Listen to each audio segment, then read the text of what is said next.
This is Mark Guerrero. Welcome to East L.A. Music Stories. My guest is Jimmie Meza, who was a guitarist for a group called the Atlantics, and they were managed by the very influential manager of the time, Billy Cardenas, who also managed my band, Mark and the Escorts, who also managed the Blendells, the Premiers, you name it. So many, the Ronnie and the Casuals, on and on.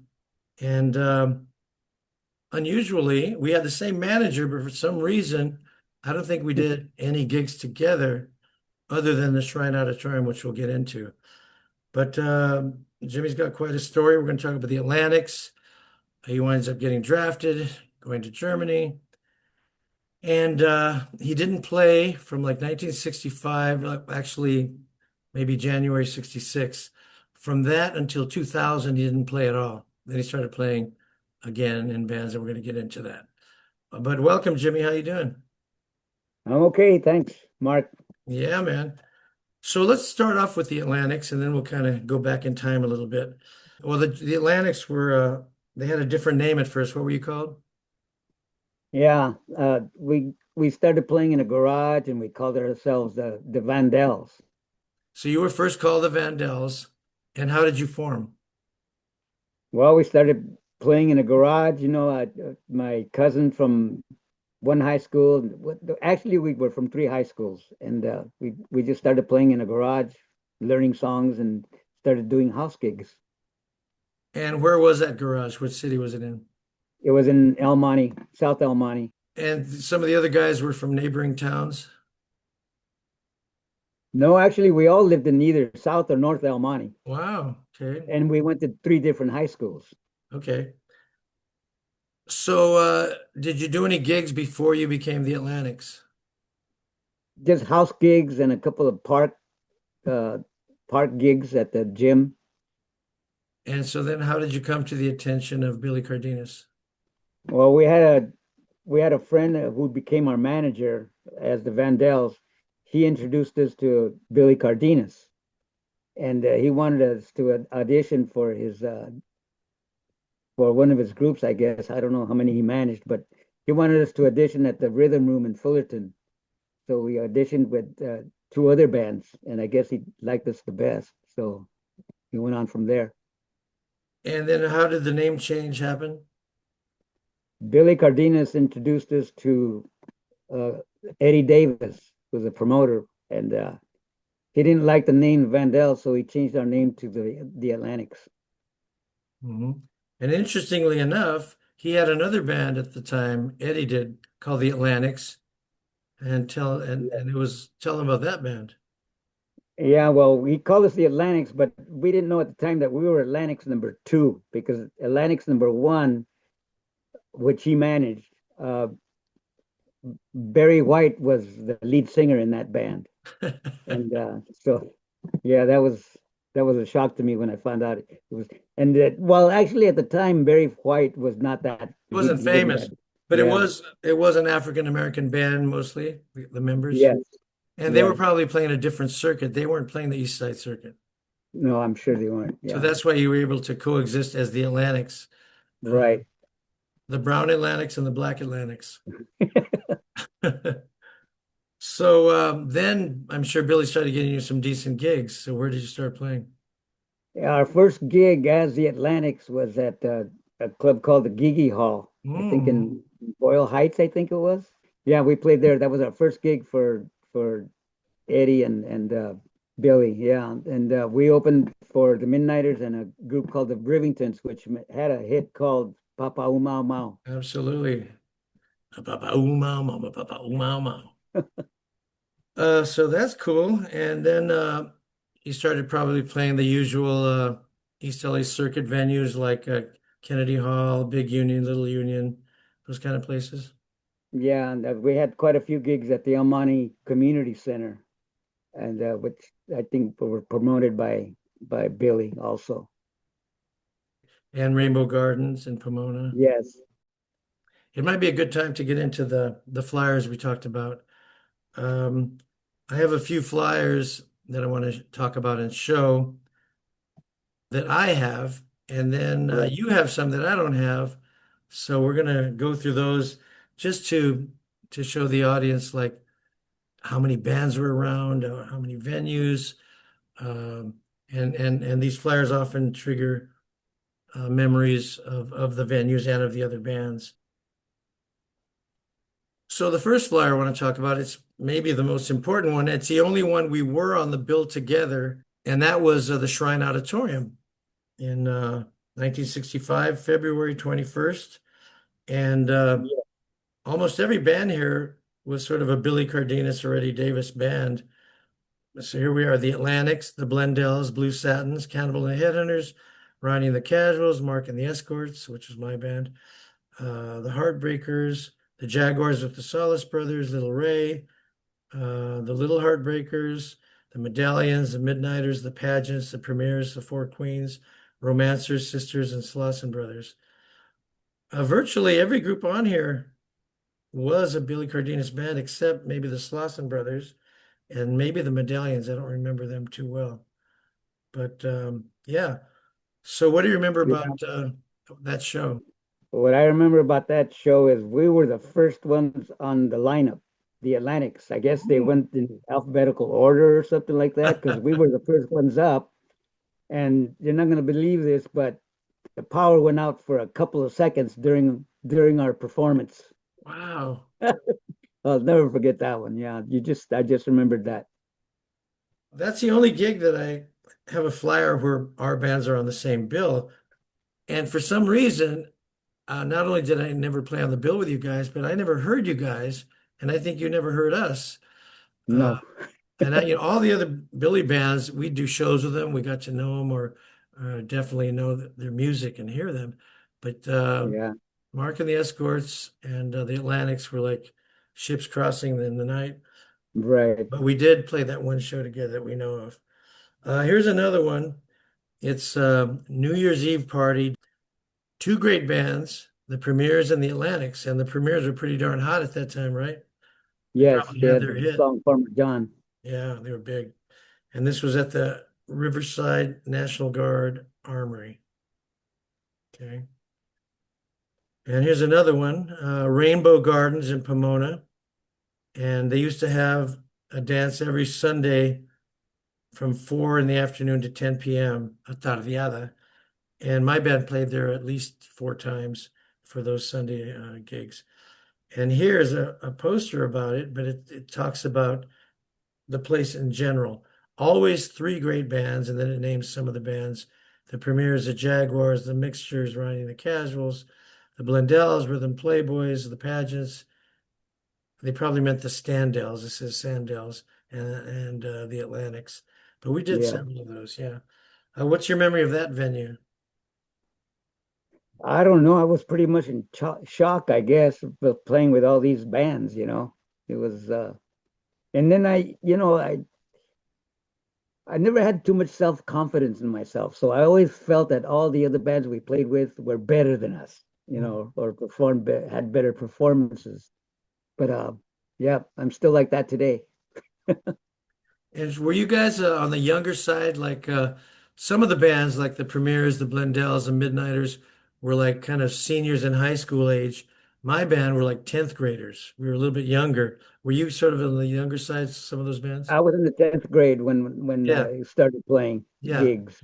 So Yeah. that's one of the reasons why if some of us felt a little bit like you're saying, it's because these guys were older and they've been doing it Yeah, right. longer, you know?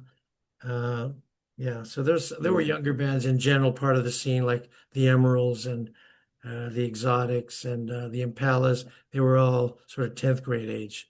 So there were those two levels of age groups, which at that time is big, right? Now 2 years is Yeah. nothing. But when you're 14 and people are 16 or 17, ooh, it's a huge difference. I always got critiqued by my friends that were at the gigs telling me how I did, you know.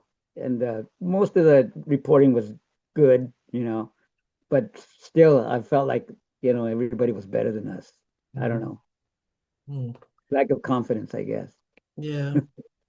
Here's another one. It shows a picture of your band, and it says Big Dancing Show, El Monte Legion Stadium. Uh, and $1.75 per person. And it says Atlantics and escorts, but that wasn't us. There was another No. escorts. Yeah, Oh, right, yeah, right. but we were marking the escorts. You know what I remember about this gig? Jimmy Hughes, one of the singers, his dad passed away a week before this gig, and we had to make a decision whether we were going to do the gig or not. But his mom told him, you know, your dad would have wanted you to perform this gig at the El Monte Legion Stadium, so we went ahead and did the gig. Now, I never played the Legion Stadium, and I never even went there to dance. It was what was it like? It was a huge place, wasn't it? Yeah, yeah, but it wasn't one of the big Art LeBeau shows, you know. Mhm. It Oh, was a smaller venue. Yeah. oh, did they make it smaller, or did it just there was fewer people there? I think there was fewer people, you know, Yeah. that we didn't make it into the big time because to me that was considered big time, you know, Yeah. doing an Art LeBeau show. Oh, absolutely. And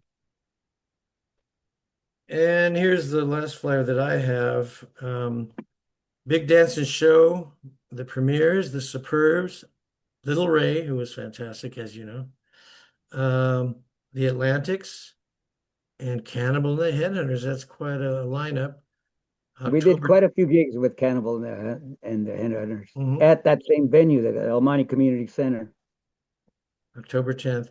Yeah, we played there a couple of times, but I played there with my second band, the Mark and the Escorts, in 1966, evolved into the Men from Sound, and we played there at least twice. Oh, I see. One Yeah. time on the bill with the Enchantments. Remember the Enchantments? Yes. Yeah. So tell me about the flyers you have there. Well, I have the El Monte Community Center on February 6th, which was my birthday. Hmm. And we played with the Slauson Brothers, Cannibal and the Headhunters, and the Premiers. Nice. And then there was a New Year's Eve show there. What's that flyer? Oh yeah, that the one at the Armory in Riverside, Mhm. right? Who was on the bill on Yeah, that one? it was just us and the Premiers. Oh, that's a nice bill. Yeah, And then you have one that says something about the Royal Teens. yeah. That gig was at the Union Hall on March 6th, 1965, and we played with the Little Heartbreakers, the Showcases, the Romancers, and us, the Atlantics. Nice. And then there's a flyer that says live recording session. What was the story on that one? That was at the El Monte Community Center also again, and that live recording session was for a song that we recorded there called "Fine, Fine, Fine." Now, was that a B-side of one of the other songs? Yes, the other side was the name of the song was Beaver Shot. So let's talk Yeah, about that. and So it was B, just to make sure that it was an instrumental. Okay, no graphic lyrics. no, right? Now that song was written by Max Baez of the Romancers, right? Yes, that's true. Yes. And it went on to be in like at least a couple of movies, right? Yeah, both Beaver Shot was in two movies. Actually, one was called Taco Shop, which was a comedy out of East L.A. Kind of reminds me of Up in Smoke, you know, with Cheech and Chong. Hmm. And the other one was the other movie it was in was a movie called Dinner with Jimmy, referring to Jimi Hendrix and the Turtles. Nice. Wow. Yeah, Do you remember how you guys got hooked up with Max Baez for him to give you the song? Probably through Billy Cardenas, it was obviously. probably through Billy Cardenas, correct? Yeah, Yeah. yep. And you made 245s as the Atlantics, right? Loop Dance and what was the other one? Well, The Sloop Fine, Sloop Fine, Dance was Fine. the A side of one single, and was Beaver Shot the A side of the other one? Beaver Shot was the B side of Fine, Fine, Fine. Oh, okay. I thought it was the other way around. So And that was the two singles, and that was on yeah, Eddie Davis's Rampart Records, right? right, Okay. right. And who wrote the Sloop Dance? Billy Cardenas gave us an album by the Vibrations, the group that made Hang On Sloopy. The And McCoys? no, before Before the the McCoys, McCoy. somebody else recorded Yeah, Hang on Sloopy? I didn't know yeah, that. the Vibrations, Okay, I didn't know that. black group called the Vibrations. And Okay. Billy gave us an album, and he says, pick one of these songs and see what you can do with it. So we picked uh, Sloop Dance, and you can hear the original Sloop Dance by the Vibrations on YouTube. Okay. Billy was really good at that because he basically would tell his groups what to record. I mean, he would bring songs. I think he was probably the one that brought Farmer John to the premieres. It was by Don and Dewey, an R&B group. Right. And he gave us Get Your Baby to record and Dance with Me. And, he would say, record this. And all these young bands would go, okay, just record Yeah, it. right. And then we'd probably throw something on the B side, just make up an instrumental, anything just to fill out the record. I have a story about Sloop Dance, and that is that my band Mark and the Escorts that year of 1965, we had a couple of sax players in the band. We had a Trini Basulto on tenor sax and Richard Magana on baritone sax. Right. And Billy Cardenas took our sax section and took them over to you guys, and they played on Sloop Dance.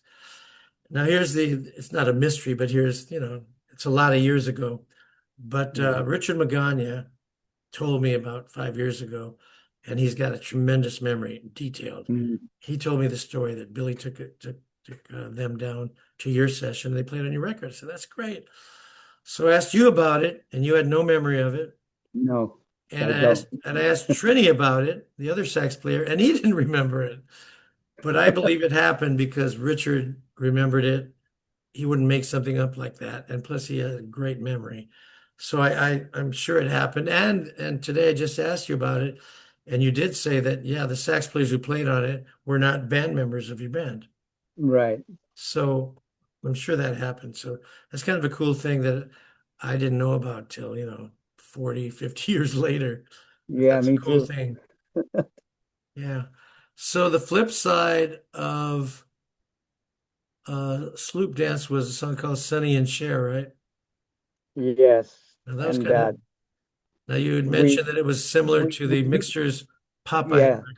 that's what I was gonna say. Yeah. We just changed the words from oh Popeye and oh olive oil to oh Sunny and oh Cher. Now was that Billy Cardenas' idea too? I think so. It might have been. I don't I'm remember. sure that sounds like him. But yeah, so those who don't know, the Mixtures, who were one of Eddie Davis's bands, and Billy worked with them too.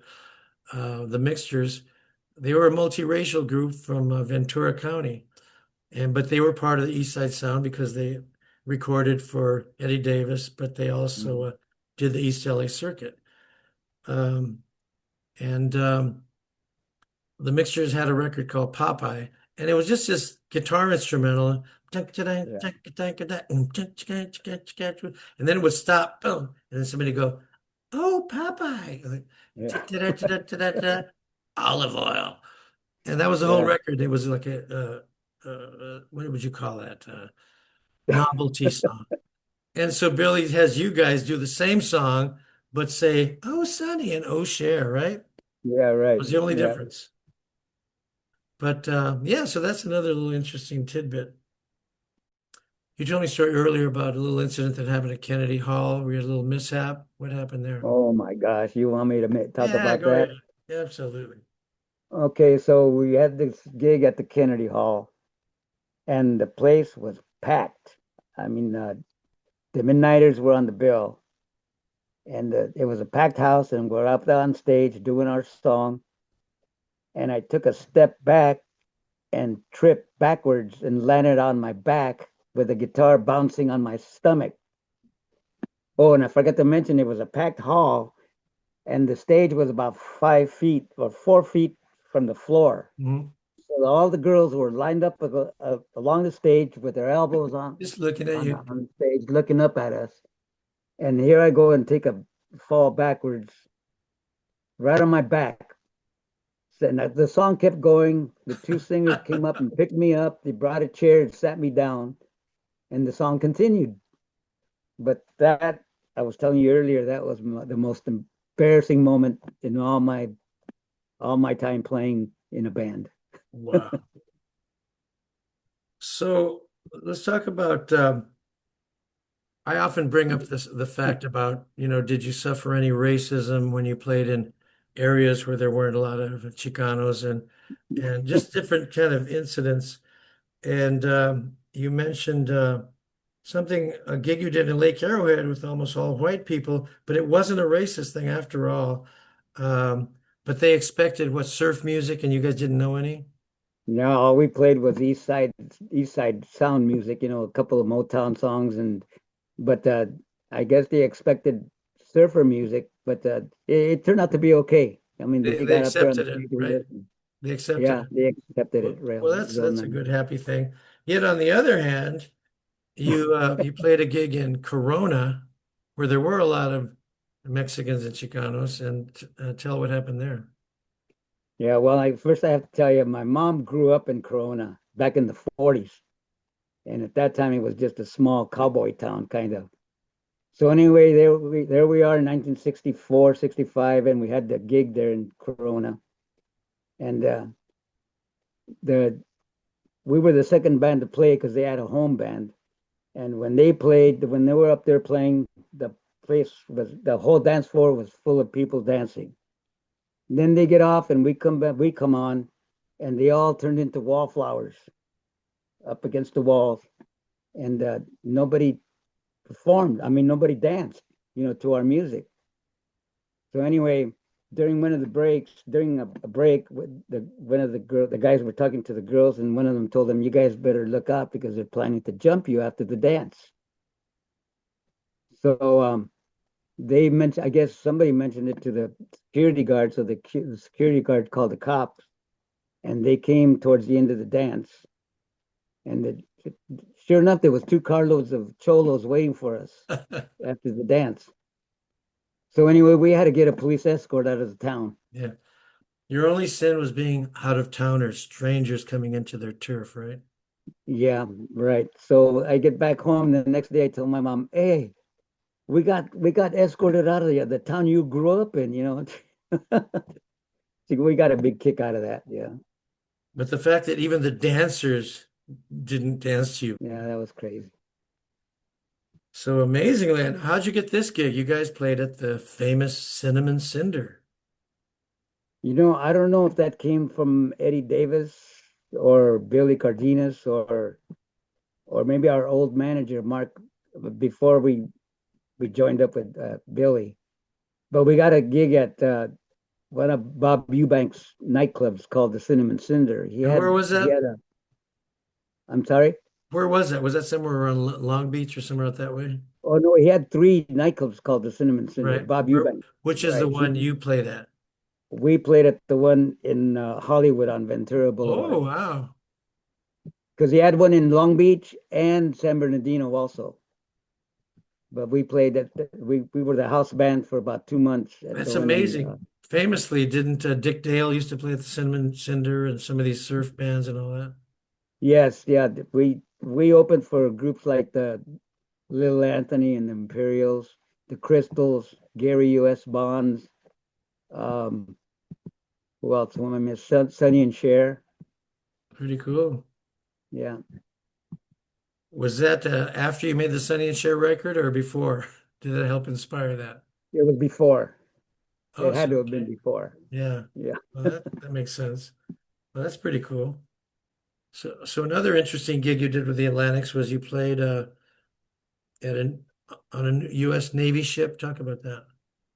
Yeah, well, it was a country club in Gardena, and we played for a U.S. Navy ship. We played for half of the ship on a Friday night, and the other half the Saturday night the next day. And I don't remember which night it was, but we had the Drifters with Benny King. Wow. We opened for them at one of the. It must have been on a Saturday night that they showed up. Yeah, we opened for Were you Benny King and actually the Drifters. playing on a ship? No, no, this was at a country club along the Long Beach Freeway in Uh-huh. Gardena. Yeah, I figured there was no water around Gardena. Yeah.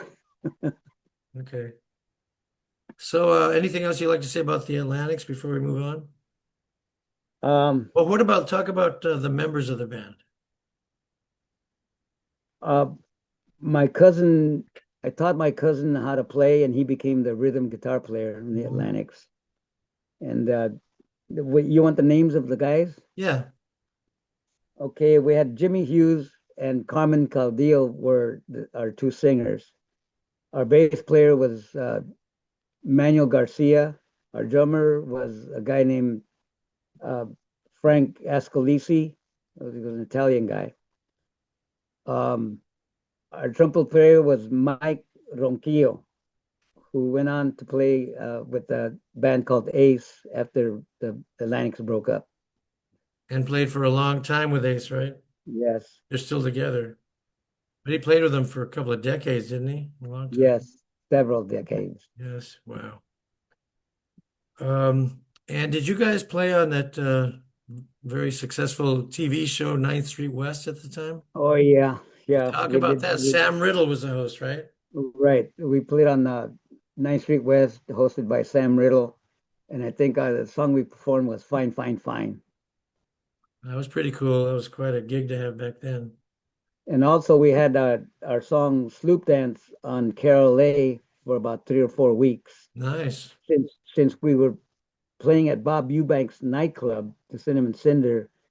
He got our song put on radio because he was a disc jockey on Carol A at the time. That's pretty cool. And then there was that gig you did at the Alexandria Hotel. And that was Oh the yeah, last that gig? that was our last gig as the Atlantics with the Atlantics. We performed that gig. We were the first ones up. We opened for the Midnighters and Ron Holden, and that gig we finished that gig early. So when we left, I went back home and picked up my girlfriend, and we are gonna go out to Hollywood. But I had a problem with the car, so I had to get something out of the trunk to get the car going again.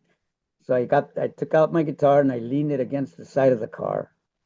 Got the car started, put the whatever I took out, I put it back in the trunk, closed the door, got into the car and took off. Where's my guitar? On the curb in front of my girlfriend's house. I never saw that guitar again. And what kind of guitar was that? It was a Jazzmaster, Fender Jazzmaster. Oh my God, which would be worth a fortune today. Exactly. And that was your first good guitar, right? Yes, yeah. I had a Silvertone from Sears prior. Yeah, man, those are good guitars. What a nightmare that is, man. And that was your Yeah, last gig, ironically, with the Atlantic. yeah.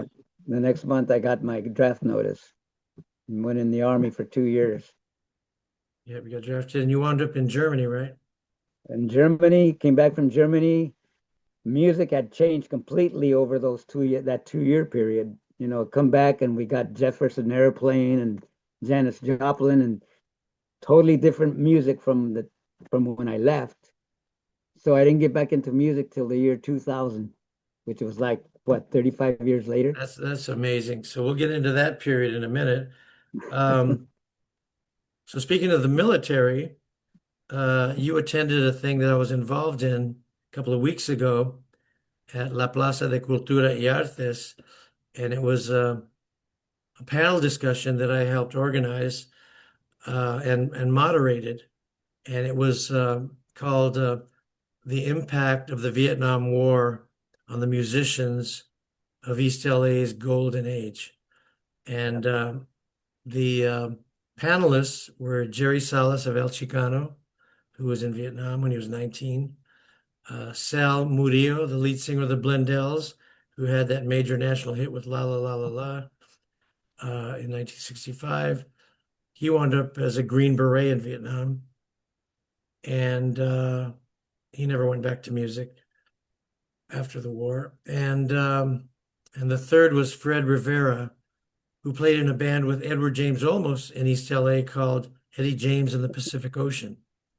And he played in a couple other bands. One of them was called Genesis, and this was before the English famous Phil Collins Genesis.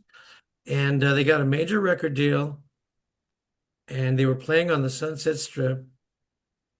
And he got drafted on the day the album came out, wound up Oh my in the God. jungle. And he wrote a book called Raw Man, which is incredible. It's available on Amazon.com. And Raw Man is Nam War backwards. So the book was about his experiences in Vietnam. It's a Yeah. tremendous book, a tremendous read. So that was the panel. It was fantastic. We had a great turnout. Edward James Olmos showed up, and we had a lot of vets in the audience. A lot of and you were there, and you got to stand up and speak as well. And that video is on YouTube. You can find it. So what'd you think of the event Oh, it was great. I was so shocked when I walked around the corner and I see my picture at eye level on the big wall that's there. at the exhibit? Yeah, Yes. that was so cool. This uh, panel discussion was part of a museum exhibit that's running there now. It's running till August of 2026, and it's called A Great Day in East L.A. And I was one of the curators of it, and it's about the history of East LA music, And so yeah, there's it's a tremendous place that you should check out. And it's got a lot of artifacts from the era and albums and flyers and clothing and instruments and like you said, on the wall as you enter, it has Yeah, pictures of, got probably over 100 different East LA artists, and you're in there as well. yeah. And upstairs on the fourth floor is where we had the panel discussion. So what did you think of just what was said and the feeling of what went on that discussion? All I can say is I'm glad I didn't go to Vietnam. Yeah, man, those guys went through Those guys hell, had some really crazy stories to tell. and they all still suffer from PTSD. Yes, exactly. Yeah, but it was just great. It was great because it was something about the brotherhood of those people, and there were a few other Right. Vietnam vets in the audience that spoke, and Yeah, they could relate to each other, you know, and it had a really good vibe to it, and I'm really proud to have been a part of that. And I'm I'm glad you glad I showed went. up. You I'm showed glad up. I went. Yeah. Yes. So, getting back to your beginnings, what was it that inspired you to become a musician and to play guitar eventually? Well, when I'm like 12 years old, it must have been the the song La Bamba came out by Richie Valens. And I love that song so much that I had to pick up the guitar. And that's where it started. That's where it started. And I think you mentioned that you never actually had lessons and you wonder how you No, learned yourself, right? I'm still, I still don't know how I learned how to play the guitar because I don't remember anybody teaching me or showing me chords. I, I, I don't know how that happened, but it did. Like most of us, we learn by just listening to records and picking the notes off the records. Yeah. Um, so when you started playing and started learning how to play, and when you first joined the band, what were some of the groups and singers and players that influenced you that you liked that were happening on the radio? Who did you dig? I never got into surf music. So maybe it was Motown, the Temptations, um, Mostly R&B? yeah, R&B. And Yeah. you didn't get into the British invasion much? No, no, that came Interesting. in right about the time I left. Oh, that's true too, huh? Well, Yeah, no, in 65, the Beatles were happening big time. So they were happening in 64, 65. But yeah, maybe you were one of the groups. There were a lot of East LA groups that kind of ignored the British invasion because they were way more R&B influenced. So basically, during those 35 years between, you know, January 66 and around the year 2000, when you started playing, you got married, had kids, and had a regular job and regular life, right? yep, that's it. Until 2000, I got a phone call from one of the guys in a band called the Montclairs, Hmm. which were playing back in the 60s also. I think they broke up in 1971. And I don't know if Billy Cardenas or Eddie Davis handled them I don't also. think so. I don't think so. But anyway, they called me up in the year 2000 and asked me if I wanted to go check them out because they're getting their band back together. So I went, I checked him out. We played a few songs, and I stayed with him till around 2010 or And who called 11. you? Was it Art Hernandez? Um, no, one of the other group members that I grew up with as a Hmm. kid. And were you playing a lead guitar mainly, more than rhythm all throughout your career? Yes, mostly lead. Hmm. I taught my cousin how to play rhythm, so Hmm. he was in the band also. And so where did you play with the Montclairs in that period? Or early 2000s? Oh, some of the gigs we played at the Taste of Texas in Hmm. I think I think it was in Azusa at the time. They moved to Covina Right. I and think you Flint. mentioned that Taste of Texas, Brenton Wood was on the bill and Greg Esparza, you said? Yeah, we backed up Greg Esparza at that gig, Hmm. Taste of Texas. Who Well, was he already playing with the Midnighters at that time, singing for them? I think so. Yeah, I yeah, he think was. so. I think he was.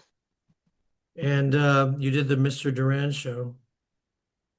We played on his show as the with the Montclairs, with the Right. Montclairs band. This was back in the 2000s. For those who don't know, Mr. Duran had a cable show, and everybody went on there. The Midnighters, Right. Guerrero, I did a thing there, one of the episodes, and then so many of the East Side bands did that show, and the videos are still up on YouTube. Yeah, they are. Yeah, yeah. So, so you played like a few years with the Montclairs at that point? I want to say from 2000 to 2010, but at one point the name was changed to the East LA Revue All Stars. I mean, are you saying the Montclairs evolved into that? Because my what I heard was that Steven Chavez, it was his idea to have the East LA Review band, and he wanted to get all stars from different East LA groups. Are you saying that it was like the exact same guys from the Montclairs became that, or Pretty because much so. Pretty much so. yeah, but there were Yeah. other people that came in right at that time. Yes. Yeah. A few Um, other people, but that was mainly the Montclairs okay, evolving into the East LA Review All Stars. right.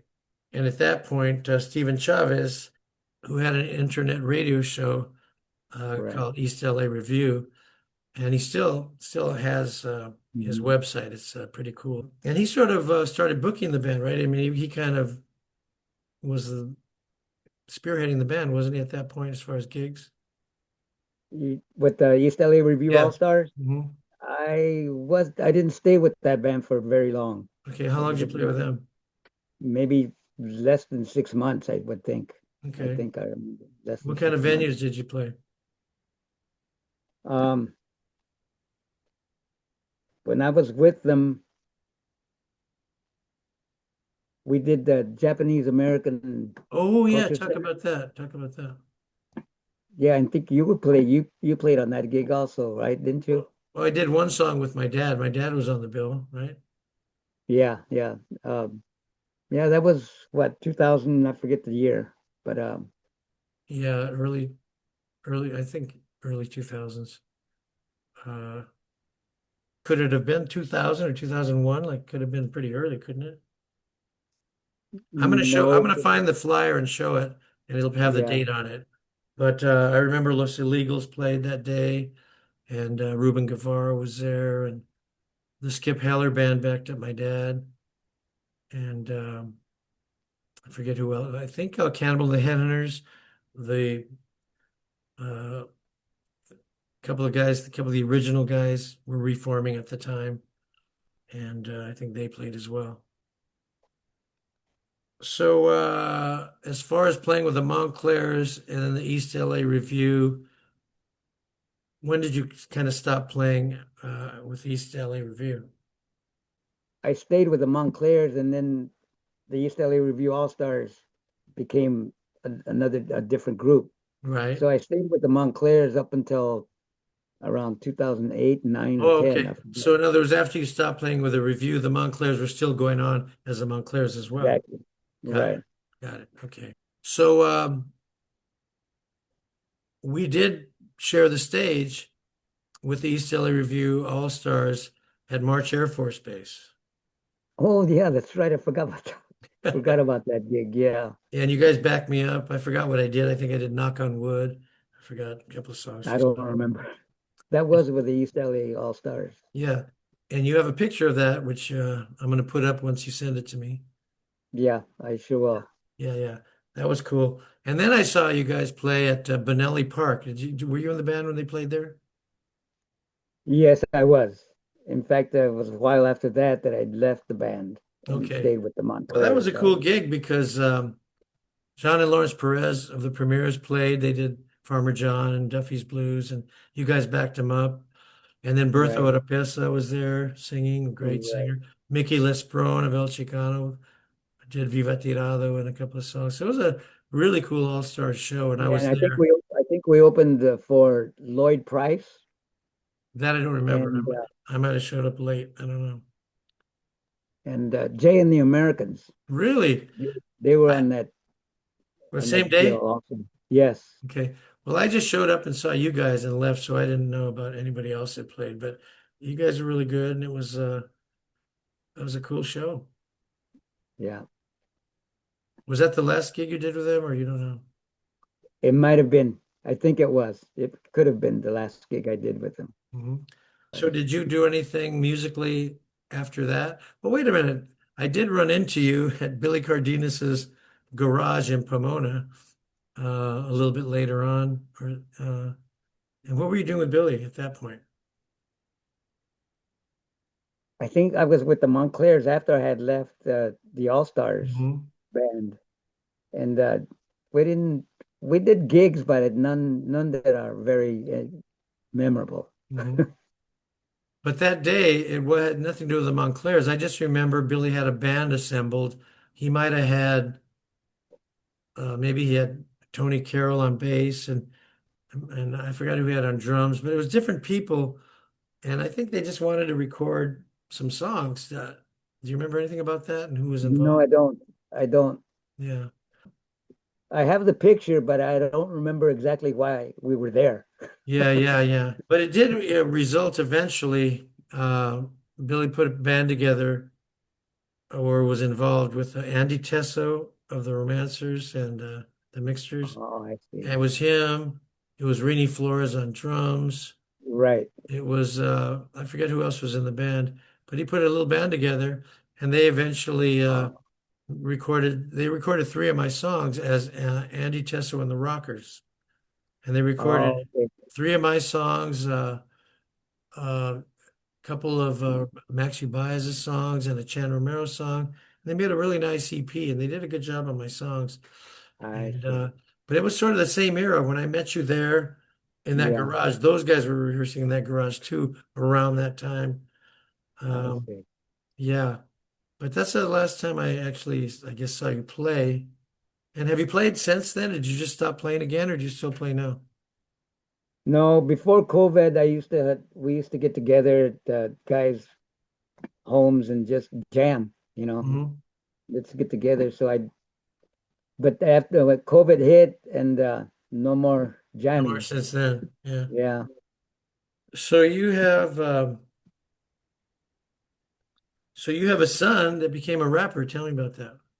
Oh yeah, in the 90s, my son must have been in his 20s at the time. Hmm. He was deep into rap music and started rapping himself. And he had gigs with, I know he did gigs with Ice Cube, Ice T, Coolio, but that was not my music. So, Yeah, I yeah. really wasn't that much interested in hearing his rap. But it's pretty cool that he got that far to play with people that were that successful in rap. Yeah. And he's not rapping anymore. He's kind of retired from that. By the way, let me say his name. His name is Philip Mesa. Okay. And Is he still rapping or did he kind of retire from that? no, no, he's not rapping anymore. But he still loves that music, though. Mm-hmm. Oh, I'm sure he does. That generation, man, that's what it's about. So did we miss anything? I think we covered everything, huh? I think so. Yeah. So, Jimmy, thank you very much for doing this. I really wanted to get the Atlantic story on here for a long time. I'm finally happy that I got it. It's important Well, as part of well, the history of East LA music, especially our era of the 60s, 70s when we were really young. And like I said, we shared the same manager, and I'm glad to get the story down for Well, posterity. thank you very much for having me on. I like what you're doing with the music. You know, it's forever. Our music is forever. The East Side sound is forever. That's right. Okay, man. Take care and thank you again. Okay, thank you. Bye bye. Bye.